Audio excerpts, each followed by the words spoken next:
Hello guys, once more welcome to our beautiful channel Times Career. Okay, so guys हम लोग lecture को continue करते हैं और असेक्सुअल रिप्रोडक्शन को जो है एक बार समझते हैं इस टॉपिक को, उसके बाद सेक्सुअल रिप्रोडक्शन को समझेंगे, उसके बाद हम लोग का चैप्टर एकदम ख़त्म। ठीक है, जैसा कि हम लोगों ने ओवरव्यू देख लिया था, लाइफ स्पेन देखे थे हम लोगों ने, लाइफ स्पेन कर लिए, उसके बाद जो है आज असेक्सुअल रिप्रोडक्शन करेंगे, उसके बाद सेक्सुअल रिप्रोडक्शन, उसके बाद हमारा ये चैप्टर एकदम हलवा सा है, सस्ता सा है, आराम से हम लोग समझ जाएंगे। उसके बाद सारे चैप्टर को हम लोग समझें। तो असेक्सुअल रिप्रोडक्शन थोड़ा सा बेसिक बात हो गया था। असेक्सुअल रिप्रोडक्शंस में सिंगल पेरेंट इन्वॉल्व होते हैं, जबकि इसमें गैमेट बन भी सकते हैं और नहीं भी बन सकते हैं। ठीक है, अगर गैमेट बने, गैमेट किस में बनते हैं? गैमेट तो बनते हैं लेकिन फ्यूज़न नहीं होता है, जैसे हनी बी के केस में, टर्की के केस में, सम लिजार्ड के केस में। ठीक है, इस तरह से बनते हैं बट अनफर्टिलाइज्ड होते हैं। वैसे मतलब जीव या वैसे ऑर्गेनिज्म जो विदाउट फर्टिलाइजेशन के ही फॉर्म करते हैं, उस प्रोसेस को हम लोग क्या कहते हैं? पार्थेनोजेनेसिस कहते हैं। ठीक है, पार्थेनोजेनेसिस और पार्थेनोकार्पिक में कई बच्चे जो है मिस्टेक कर देते हैं जानबूझ करके, समझ में नहीं आता है कि ये करें या वो करें। तो ठीक है, इसको आज हम लोग बहुत ही बढ़िया से समझेंगे। वैसे पार्थेनोजेनेसिस अपने आप में एक बहुत ही अच्छा टॉपिक है। तो असेक्सुअल रिप्रोडक्शन में मैंने क्या क्या बातें की उसको मैं थोड़ा सा लिखाने जा रहा हूँ। ठीक है, तो अच्छा, इसमें एक पेरेंट जो है इन्वॉल्व होता है, गैमेट का फ्यूज़न नहीं होता है, और इससे जो मतलब ऑर्गेनिज्म या ऑफस्प्रिंग प्रोड्यूस होता है वो अपने पेरेंट के क्या होते हैं? जेनेटिकली और मॉर्फोलॉजिकली। दैट इज़ जितना उसमें जेनेटिक मटेरियल जो भी है वही जेनेटिक मटेरियल और मॉर्फोलॉजी तो समझते ही हैं, जो बाहरी स्वरूप होते हैं, एक्सटर्नल स्ट्रक्चर उसका सिमिलर होते हैं टू द पेरेंट। ठीक है, तो ये होते हैं और इस टर्म को ही क्लोन कहते हैं। क्या कहते हैं? क्लोन कहते हैं। तो आइए असेक्सुअल रिप्रोडक्शंस की हम लोग पहले डिफिनेशन लिखते हैं। ठीक है,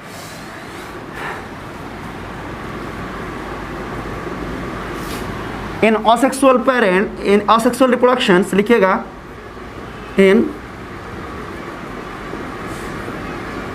asexual reproduction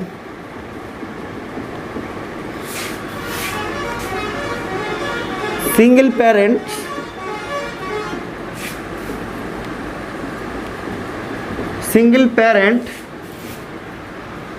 involved।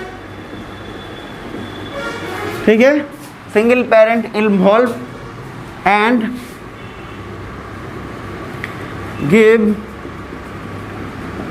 rise to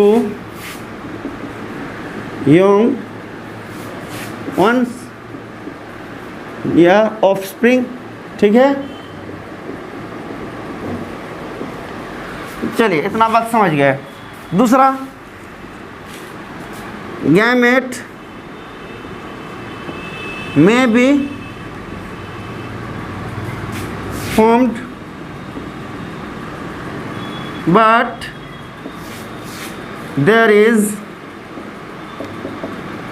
no fusion। ठीक है, गैमेट बन भी सकते हैं लेकिन फ्यूज़न नहीं होंगे। जैसे एग्जांपल में अनफर्टिलाइज्ड एग से हनी बी बनते ना, एग्जांपल हनी बीज, टर्कीज, ठीक है, and some lizards.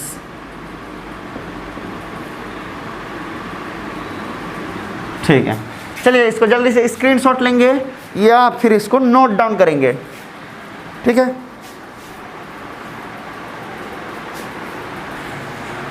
I think हो गया होगा। चलिए,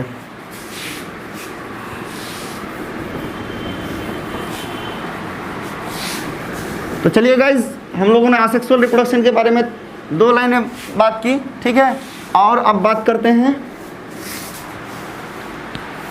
ठीक है, इन असेक्सुअल रिप्रोडक्शन लिखिएगा, 3rd point, in asexual reproduction, the progeny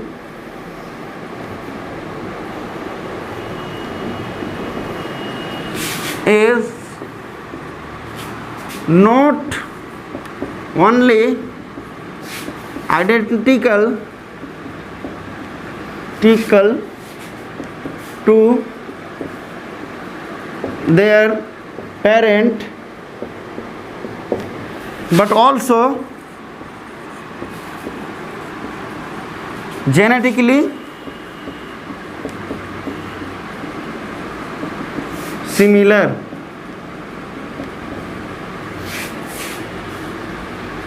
okay, कह रहे हैं असेक्सुअल रिप्रोडक्शन में जो है ना, जो प्रोजेनी है यानी जो ऑफस्प्रिंग है, ठीक है, या प्रोजेनी, ऑफस्प्रिंग भी लिख लीजिएगा, कोई दिक्कत नहीं है, ऑफस्प्रिंग,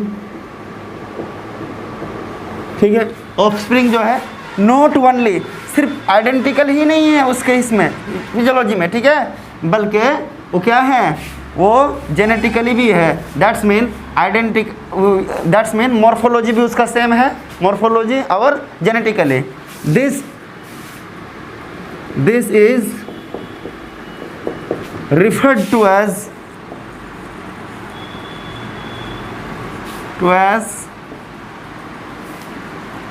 क्लोन,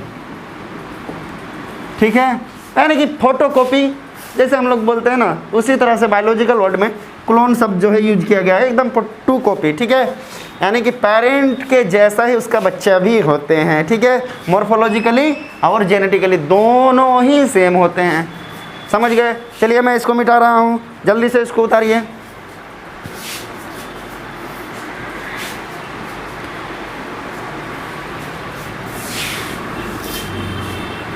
ठीक है,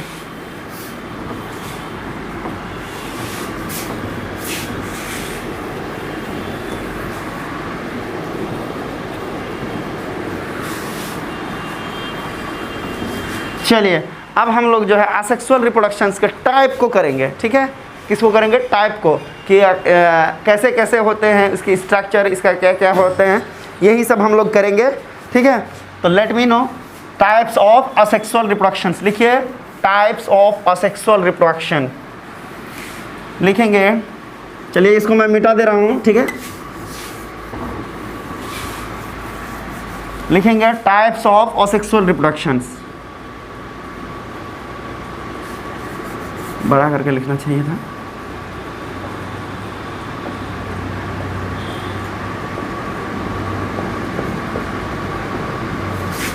असेक्सुअल रिप्रोडक्शन, ठीक है, इनके टाइप को हम लोग पढ़ेंगे। सबसे पहला टाइप, ऐसे तो कोई इसका ही नहीं है कि 5 टाइप 6 टाइप 7 टाइप, कुछ नहीं है, ठीक है, ऐसे पूछ देगा, ठीक है। तो हम लोग सबसे पहला टाइप जो पढ़ेंगे वो पढ़ेंगे फ्यूजन, वो पढ़ेंगे, क्या पढ़ेंगे, फ्यूजन पढ़ेंगे, ठीक है। तो चलिए गाइस फ्यूजन को समझते हैं। फ्यूजन मतलब क्या होता है, फ्यूजन इसमें जो है ऑर्गेनिज्म डिवाइड करके 2 या 2 से ज़्यादा प्रोजेनी को ऑफस्प्रिंग करते हैं या ऐसे ऑफस्प्रिंग बनते हैं, ठीक है। ये फ्यूजन जो है, फिर फ्यूजन जो है सिंपली इसको जो है कैटेगराइज कर दिया गया है, कितने टाइप में, 2 टाइप में कर दिया गया है। वैसे किसी किसी बुक में 3 टाइप भी दिया हुआ है, लेकिन जो एनसीईआरटी में है उसी को हम लोग फॉलो करेंगे, ठीक है। वो क्या क्या है, पहला बाइनरी फ्यूजन,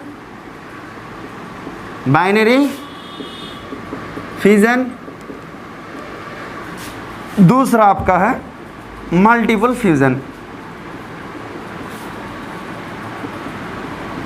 ठीक है, बाइनरी फ्यूजन और मल्टीपल फ्यूजन। फिर बाइनरी फ्यूजन को उसका उसका बॉडी को, उसके प्लेन को देख करके 3 कैटेगरी में बांट दिया गया, ठीक है, 3 कैटेगरी में। और वो 3 कैटेगरी क्या है देखेंगे हम लोग ब्रॉडली एकदम झकास से। पहला है सिंपल बाइनरी फ्यूजन, ठीक है जी, उसके बाद जो है लॉन्गिट्यूडनल,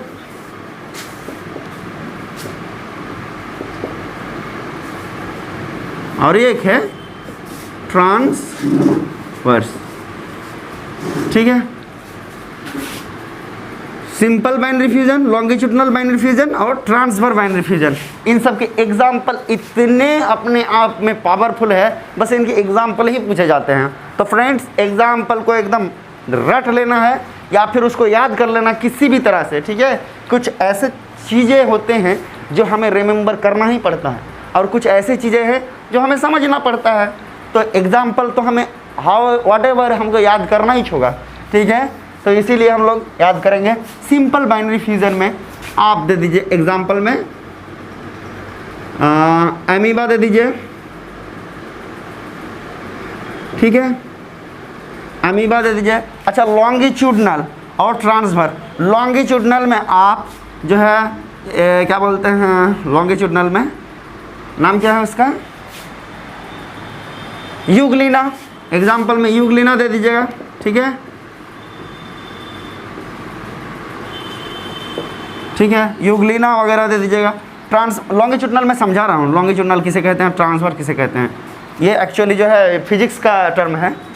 अच्छा, इसमें एग्जांपल दे दीजिएगा पैरामीशियम, ठीक है, और भी कुछ होते हैं जैसे बैक्टीरिया वगैरह होते हैं, ठीक है।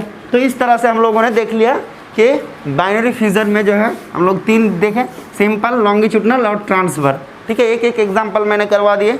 अच्छा, मल्टीपल फ्यूजन, इस केस में क्या होता है, मल्टीपल फ्यूजन में जो है मल्टीपल यानी कि बार बार वो फ्यूजन कर रहा है। इसमें भी एग्जांपल क्या आएंगे, इसमें एग्जांपल अमीबा ही आएंगे। आप लोग सोच रहे हैं कि कैसे आएंगे, ये हम आपको बताएंगे अनफेवरेबल कंडीशन में, ठीक है। एक बार इसको जल्दी से लिख लीजिए।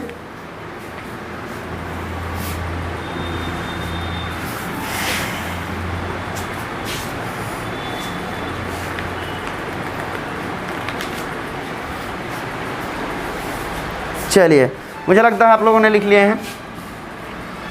तो फ्यूजन हमारा इस तरह से ख़त्म हुआ, ठीक है।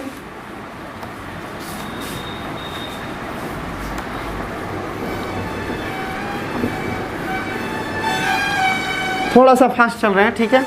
अब देखिए, अमीबा के केस में बाइनरी फ्यूजन जो है और लॉन्गिट्यूडनल जो है और ट्रांसफर, ये कैसा होता है देखिए। इसको मैं डायग्रामेटिक रिप्रेजेंट करना चाहूँगा, आप लोग समझ लीजिए, ठीक है।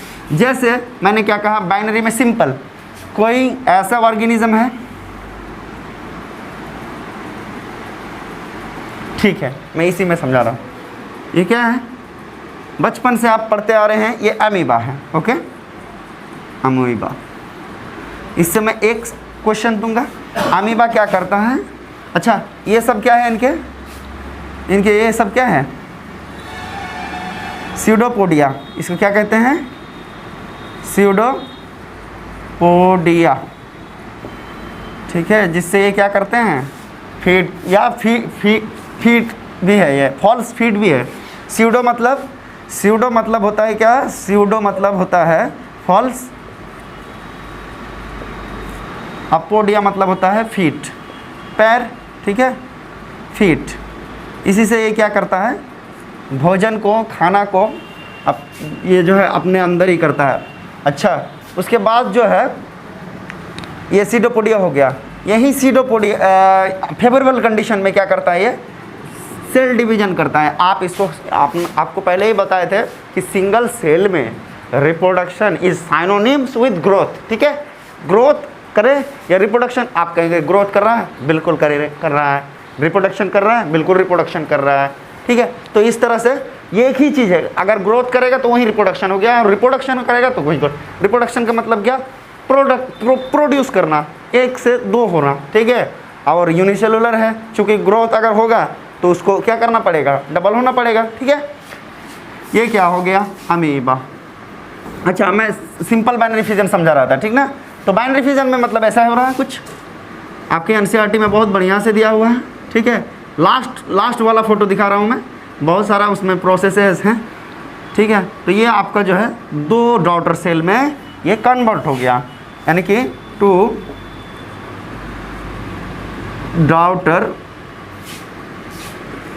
डॉटर में ये कन्वर्ट हो गया। अब आप पूछेंगे कि सर डॉटर ही क्यों, क्योंकि बेटियां ही तो बच्चे जन्म देते हैं, सन कहाँ देते हैं बच्चों, ठीक है।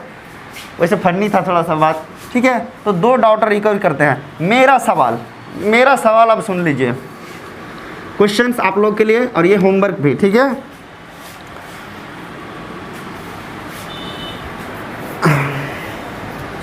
in which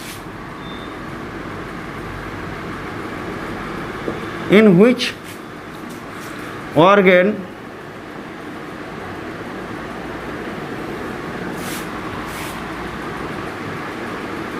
organs have to double in amoeba to produce two daughter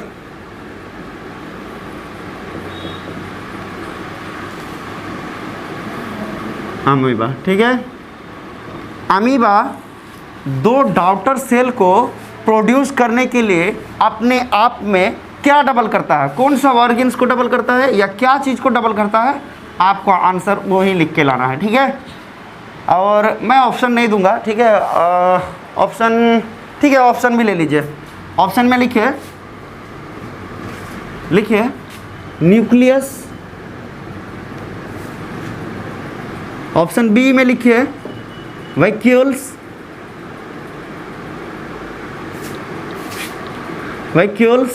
ठीक है। ऑप्शन सी में लिखिएगा, एक क्वेश्चन उतार लीजिएगा, ऑप्शन सी में लिख लीजिएगा स्यूडोपोडिया, और ऑप्शन डी में लिख लीजिएगा ए एंड बी बोथ। तो ये आप लोग का होमवर्क रहा। ठीक है, ये क्वेश्चंस चूंकि यहाँ पे करा रहे हैं इस टॉपिक से ये क्वेश्चन दे दिए। चलिए, ये अगर हो गया हो तो मैं ये करना चाहूँगा। देखिए, सिंपल बाइनरी फ्यूजन का मतलब क्या है कि यह इधर से कट गया। ठीक है, दो इक्वल पार्ट्स में या अनइक्वल पार्ट्स में ये हो गया, डिवाइडेड हो गया, कोई दिक्कत की बात नहीं है। अब समझते हैं लॉन्गिट्यूडनल और ट्रांसफर को। चलिए, ये हो गया होगा। ठीक है, मैं मिटा रहा हूँ।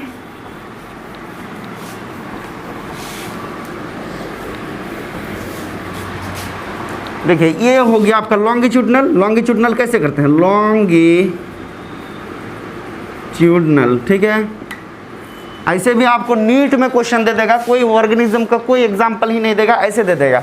चलो भाई बताओ ये क्या है, मान के चलिए। ठीक है, ऐसे कर दिए, और जो है लॉन्गिट्यूडनल इस तरह से काट दिया उन्होंने। ठीक है, इक्वल पार्ट्स में। अब ये अलग ऑर्गेनिज्म हो गया, ये अलग ऑर्गेनिज्म हो गया, मैं इसी को यहाँ पे कर रहा हूँ।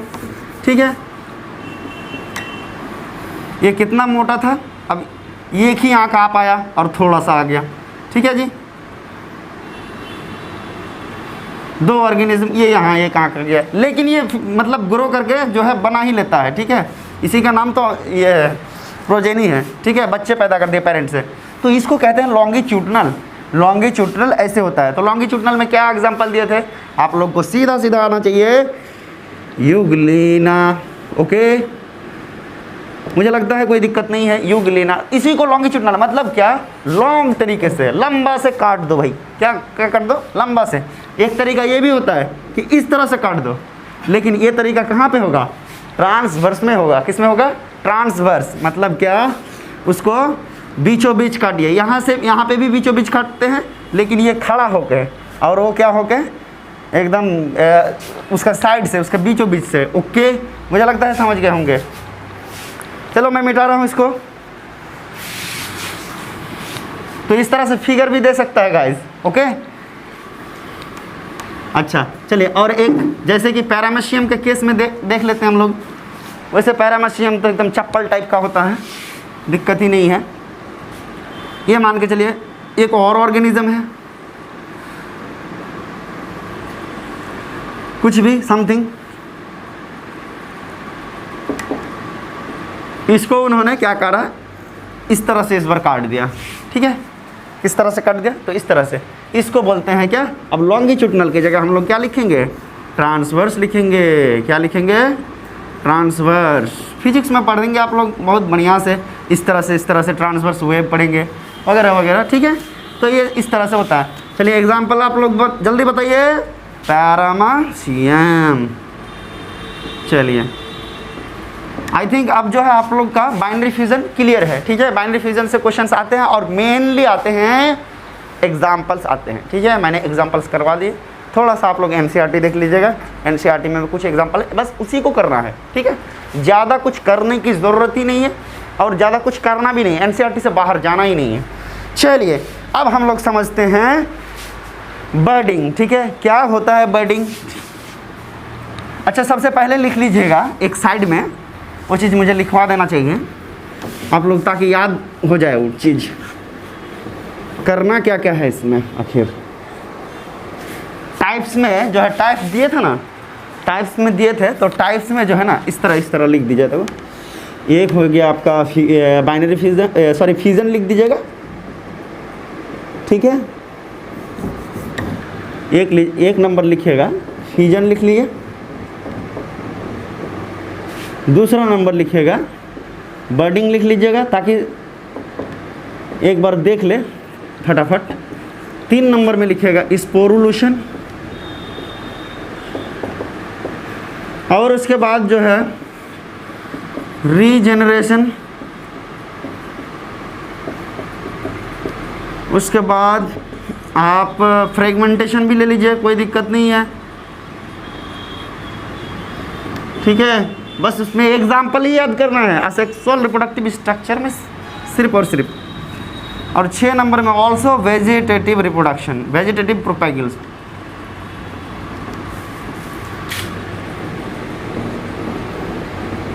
वेजिटेटिव प्रोपेगेशन या वेजिटेटिव प्रोपेगेशन, ठीक है। तो हम लोग पहले फ्यूज़न को देख लिए। फ्यूज़न में हम लोग बाइनरी फ्यूज़न देखे और उसके बाद मल्टीपल फ्यूज़न। बाइनरी फ्यूज़न में हम लोग देखे सिंपल बाइनरी फ्यूज़न, लॉन्गिट्यूडनल और ट्रांसवर्स। अब हम लोग बर्डिंग को देखेंगे, इसको देखेंगे, फिर इसको इस तरह से। ये दोनों वैसे कुछ है नहीं, फिर भी एक एक एग्जांपल हम करवा देंगे। उसके बाद जो है वो है वेजिटेटिव रिप्रोडक्शन, और इस चैप्टर से यही से क्वेश्चन आते हैं, अक्सर यही से क्वेश्चन आते हैं। चलिए दोस्तों, इसको आप ना बढ़िया से तुरंत नोट कीजिए, शॉर्ट है एकदम। चलिए मैं मिटा रहा हूँ, इरेज कर रहा हूँ। चलिए अब हम लोग क्या पढ़ेंगे? बर्डिंग पढ़ेंगे। तो बर्डिंग में क्या होता है? पेरेंटल बॉडी होता है, मेन बॉडी होता है, और मेन बॉडी के अलावा एक एक्सटर्नल बॉडी भी होता है, एक्स्ट्रा बॉडी होता है, जो कि उसी से क्या होते हैं? अटैच होते हैं, लेकिन पेरेंट बॉडी के कंपेयर में वो छोटे होते हैं। दैट इज कॉल्ड बर्ड्स, और स्मॉल बॉडी और small parts of the body, okay, that is called birds. तो बर्ड्स जो है, बर्डिंग जो है, 2 तरीके से हो सकते हैं। अच्छा, हमारा दूसरा पॉइंट है ना ये बर्डिंग, ठीक है। बर्डिंग ये 2 तरीके से हो सकते हैं। एक क्या क्या? एक एक्सटर्नल, एक इंटरनल, ठीक है। External and internal. एक्सटर्नल के केस में एग्जाम्पल में लिखिएगा, एक्सटर्नल के केस में एग्जाम्पल में लिखिएगा, सबसे पहला लिखिएगा ईस्ट लिख लीजिएगा। ईस्ट को सैक्रोमाइसिस सेरेविसिया भी कहते हैं। आप लोग को आना चाहिए, नीट वाले इस तरह से कान पकड़ेंगे तो समझ वहाँ ये नहीं करना है, कन्फ्यूज़न नहीं करना है। ईस्ट को सैक्रोमाइसिस सेरेविसिया भी कहते हैं। आपका ये एनसीईआरटी 9वां चैप्टर में दिया हुआ है, तो कोई बात नहीं, मैं लिख दे रहा हूँ यहाँ पे। सैक्रोमाइसिस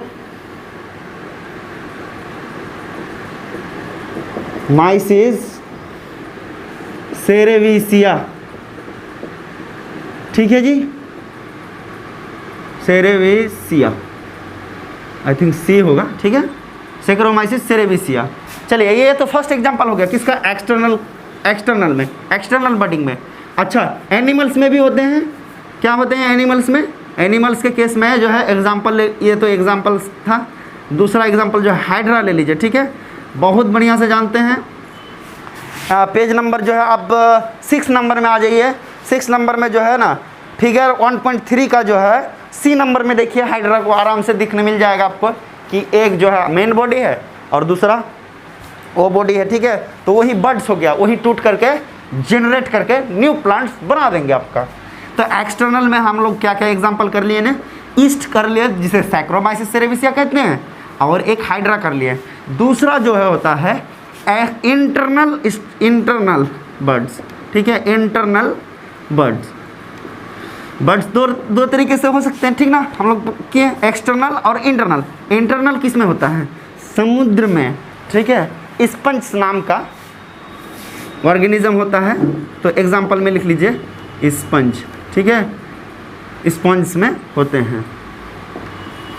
ये आपका हो गया बर्डिंग, ठीक है। ये इंटरनली होता है, लेकिन ये इंटरनल में होता है, इंटरनली ऐसे होता है स्पंज, ठीक है। तो यहाँ ये सब में बर्ड्स होते हैं, इंटरनली होता है। आई थिंक इसको हो गया होगा। चलिए मैं इरेज कर रहा हूँ, जल्दी से उतार लीजिए। कुछ नहीं है, एकदम आराम से करना है, दिक्कत की बात है नहीं, सब हो जाएगा धीरे धीरे। थोड़ा थोड़ा बेसिक आप लोग को याद करना होगा, उसके बाद एकदम लिंक करना सीख जाइएगा। जिस दिन आप समझ लीजिए, जिस दिन आप बायोलॉजी में एक दूसरे को कनेक्ट करना सीख लिए, समझ लीजिए आप बायोलॉजी में एकदम मास्टर बन गए, ठीक है। तो इसी तरह से हमें एकदम पूरा का पूरा कॉन्फिडेंस से कनेक्ट करना सीखना होगा, ठीक है। तो हम लोगों ने बडिंग कर लिए, दैट इज़ दो हमारा ख़त्म। अब तीसरा जो हमारा आता है वो है हमारा स्पोरुलेशन,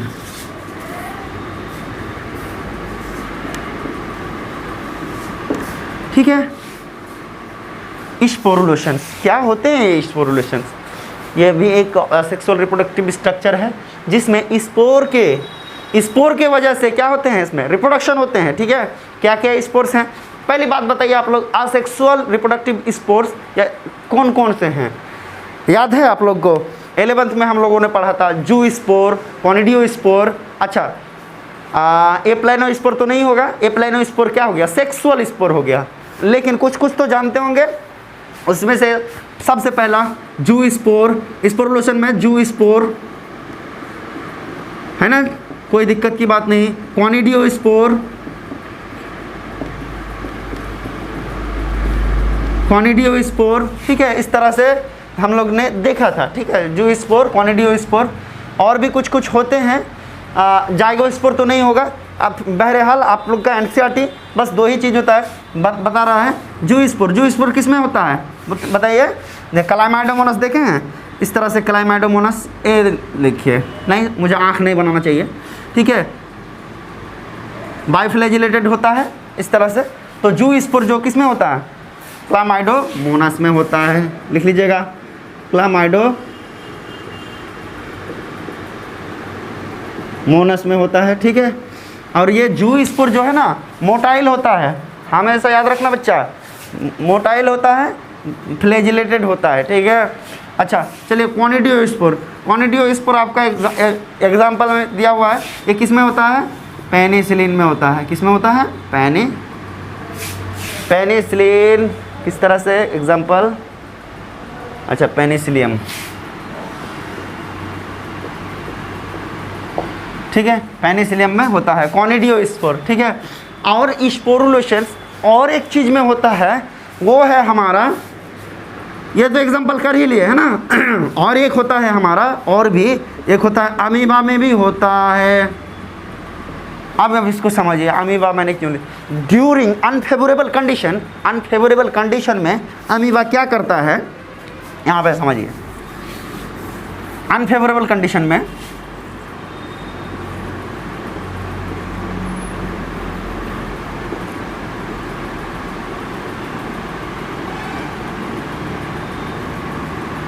पता नहीं यार मेरा स्पेलिंग सही भी है या नहीं है।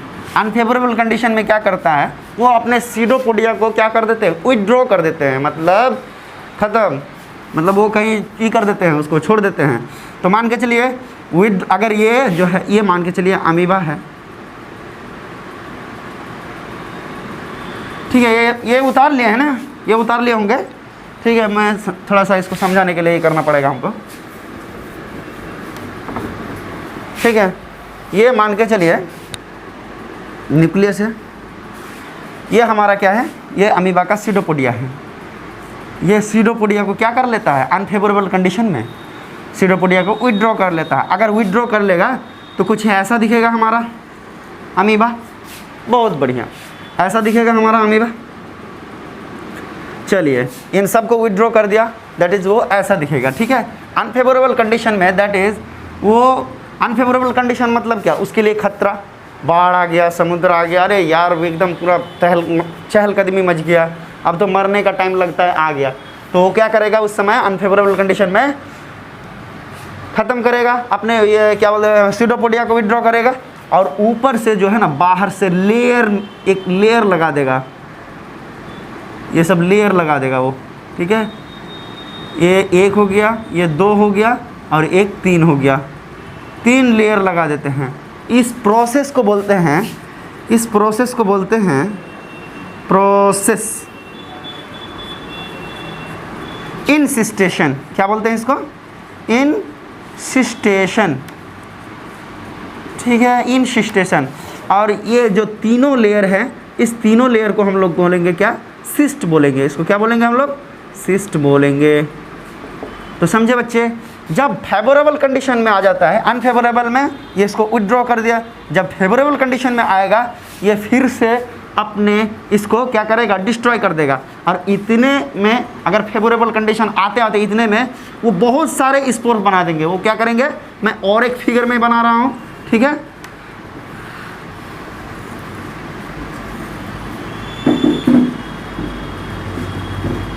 ठीक है, तो इस तरह से वो बहुत सारे जो है स्पोर्स बना देंगे, ठीक है। इसलिए मल्टीपल स्पोर्स यानी कि बहुत सारे बना देंगे, और ये जो है इंसिस्टेशन ख़त्म, ठीक है।